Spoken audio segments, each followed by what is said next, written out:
ఆత్మ జ్ఞానం అసలు ఏది ఆత్మజ్ఞానం?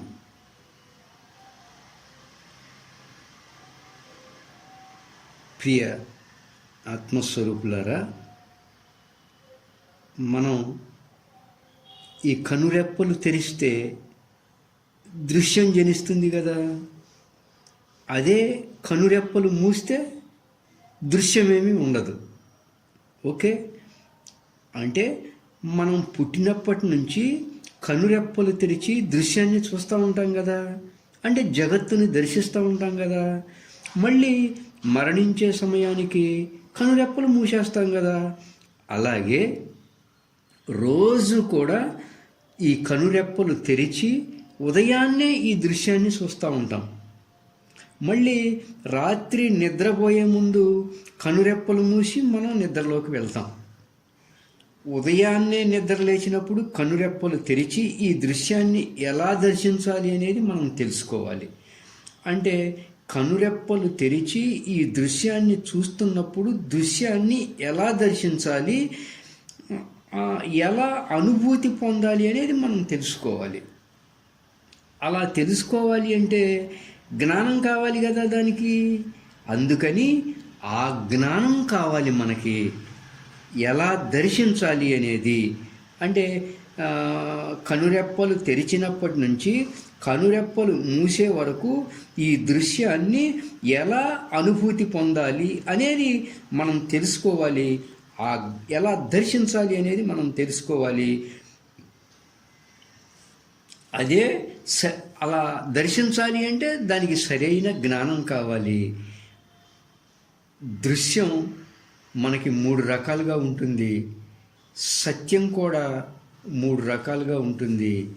ఒకటి ప్రాతిభాషిక సత్యం, అంటే మనకి అది ఉన్నట్లు అనిపిస్తుంది, కానీ దగ్గరికి వెళ్ళి చూస్తే వివరంగా తెలుసుకుంటే ఉండదు. అంటే చీకట్లో త్రాడును తొక్కి పాము అనుకున్నప్పుడు పామే అనుకుంటాం. ఆ సమయంలో అది సత్యం అనిపిస్తుంది, కానీ వెలుతురు ఉన్నప్పుడు చూస్తే ఉండదు కదా ఆ పాము. అలా దృశ్యాన్ని అనుభూతి పొందినప్పుడు ఉంది అనిపిస్తుంది, కానీ వెళ్ళి చూసినా లేదా తెలుసుకున్నా అది ఉండదు. దీన్ని ప్రాతిభాషిక సత్యం అంటారు. నెంబర్ 2 వ్యావహారిక సత్యం, అంటే వ్యవహారపరంగా మనకి ఇదంతా సత్యంగా ఉంటుంది. మనం ఎంత అద్వైతాన్ని తెలుసుకున్నా కానీ, మనం ఎంత ఆత్మజ్ఞానాన్ని పొందినా, మనం ఎన్ని సాధనలు ఏమి చేసినా కానీ వ్యవహారపరంగా చూస్తే ఇదంతా సత్యంగానే ఉంటుంది. దీన్ని వ్యావహారిక సత్యం అంటారు. అంటే వ్యవహారపరంగా ఇది సత్యమే అనిపిస్తుందండి, కానీ మనం ఇందులో తెలుసుకోవాల్సింది ఏంటి అంటే మన మనసుకి ఇంద్రియాలకి ఇలా కనబడుతుంది ఈ జగత్తు, ఈ దృశ్యం. మన మనసు ఇలా గ్రహిస్తుంది దీన్ని, అంతే. కానీ ఆత్మస్వరూపులారా, ఇదే మన కళ్ళకి ఒక 2 రెట్లు భూతద్దం పెట్టుకున్నాము అనుకోండి, ఆ వస్తువులు అంటే ఈ దృశ్యం ఎంతో పెద్దదిగా కనపడతాయి కదా. అదే ఒక 100 రెట్ల భూతద్దం పెట్టుకున్నాము అనుకోండి, ఇంకా పెద్దగా కనపడతాయి. అంటే మన శరీరం అంతా కూడా పైకి ఇలా ఉంటుంది, కానీ అంతా కణాలతో ఉంటుంది. శరీరం అంతా 100 లక్షల కోట్ల కణాలు ఉంటాయి అంటారు పెద్దలు. శరీరములోని ఏ భాగము నుంచి చూసినా మనకి అంతా కణాల కిందే ఉంటుంది. 1,00,000 రెట్లు భూతద్దం పెట్టి చూస్తే ఆ కణాలు కనపడతాయి మనకి. దాని నుంచి ఇంకో 1,00,000 రెట్లు భూతద్దం పెడితే అంతా అణువుల కింద తెలుస్తుంది ఈ దేహం. దాని నుంచి ఇంకో 1,00,000 రెట్ల భూతద్దంతో చూస్తే అప్పుడు అంతా శూన్యం కింద ఉంటుంది, అంటే చైతన్యంగా ఉంటుంది. మనిషిలో ఏ భాగాన్ని తీసుకున్నా అలాగే ఉంటుంది. అలాగే సృష్టిలో, అంటే ఈ దృశ్యంలో కూడా ఏ భాగాన్ని తీసుకున్నా అలాగే ఉంటుంది. అంతా అణువుల స్థాయి, అణువుల నుంచి శూన్యంలోకే వెళ్తాం. ఇది కొన్ని వేల సంవత్సరాల క్రితమే ఋషులు దర్శించారండి. వ్యవహారపరంగా మన మనసుకి ఇంద్రియాలకి ఇలా ఉంటుంది, కానీ విశ్వంలోని ఏ భాగంలో నుంచి మనం సూక్ష్మంగా వెళ్ళినా అంతా అణువుల స్థాయిని కూడా దాటిపోతే అంతా చైతన్యమే అని ఋషులు దర్శించారు. అలా మన కళ్ళకే 1,00,000 రెట్ల భూతద్దం ఉంది అనుకుందాం, అంతా మనకి కణాలు కనపడతా ఉంటాయి కదా, మనుషులేమీ కనపడరండి. ఇంకో 1,00,000 రెట్ల భూతద్దం ఉంది అనుకోండి, అంతా అణువులు కనపడతా ఉంటాయి. ఇంకా 1,00,000 రెట్లు భూతద్దం ఉంటే మనకి అంతా చైతన్యం కిందే ఉంటుంది కదా.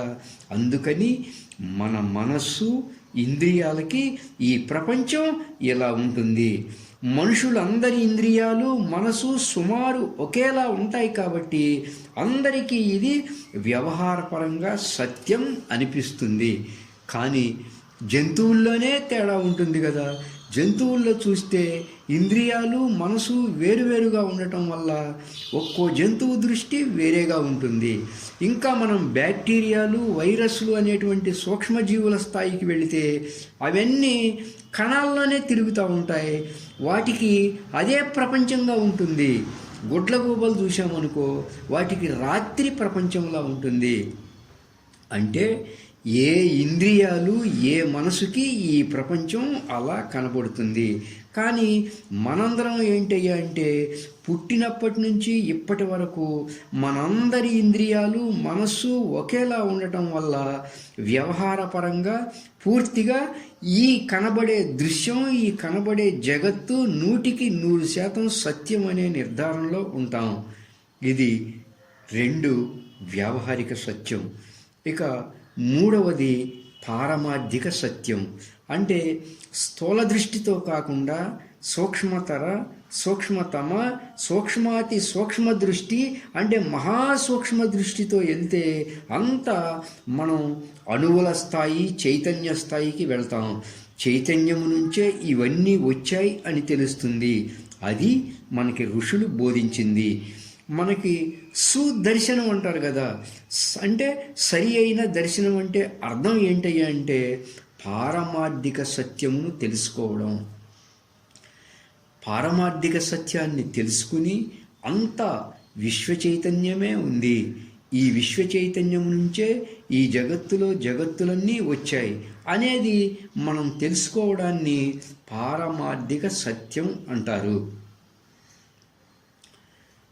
మనం ఉదయం నిద్ర నుంచి లేవగానే కళ్ళు తెరిచి చూసినప్పుడు ఈ దృశ్యాన్ని ఎలా దర్శించాలో తెలుసుకోవాలి కదా.